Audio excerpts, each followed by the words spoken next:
Have you ever wondered what happens to your plastic water bottle after you toss it in the recycling bin? It's not the end of its story. It's just the beginning of a new one. Let's follow a single bottle on its incredible journey. Our story starts in the heart of a bustling factory. The air hums with the rhythm of machinery. Here, tiny plastic pellets, no bigger than grains of rice, are heated and transformed. In a flash of heat and pressure, a new bottle is born. Crystal clear, strong, and perfectly formed. It's a marvel of modern engineering, designed for one purpose. From the factory, our bottle travels to a pristine spring, nestled deep in nature. It's filled with cool, refreshing water, sealed and labeled. It joins thousands of others on a truck, ready to make its way to a store shelf near you. It waits patiently.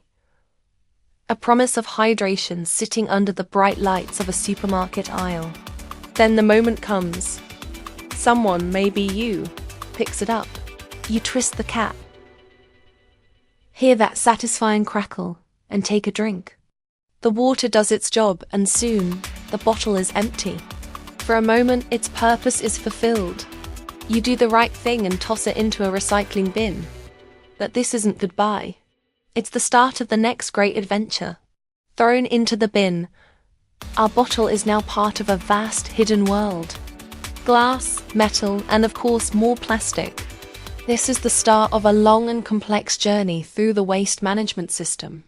It's a noisy, tumbling ride to a massive facility. A place where order is made from chaos. This facility is called a Materials Recovery Facility, or MRF.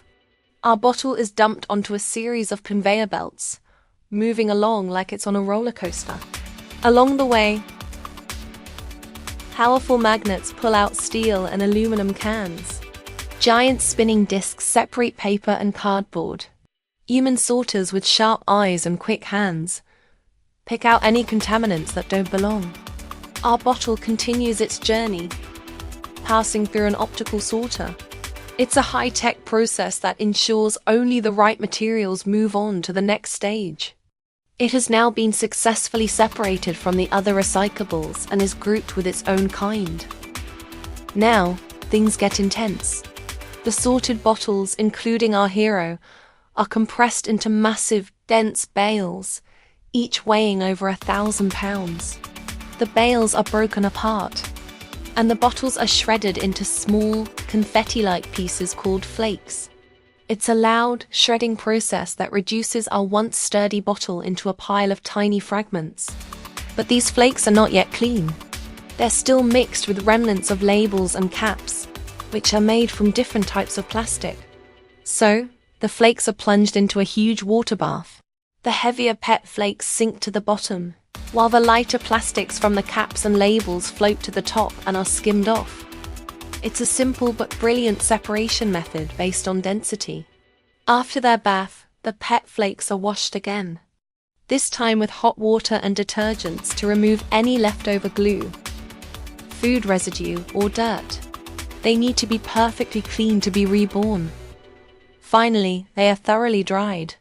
What emerges is a collection of pure, clean plastic flakes, almost unrecognizable from the bottle they once were.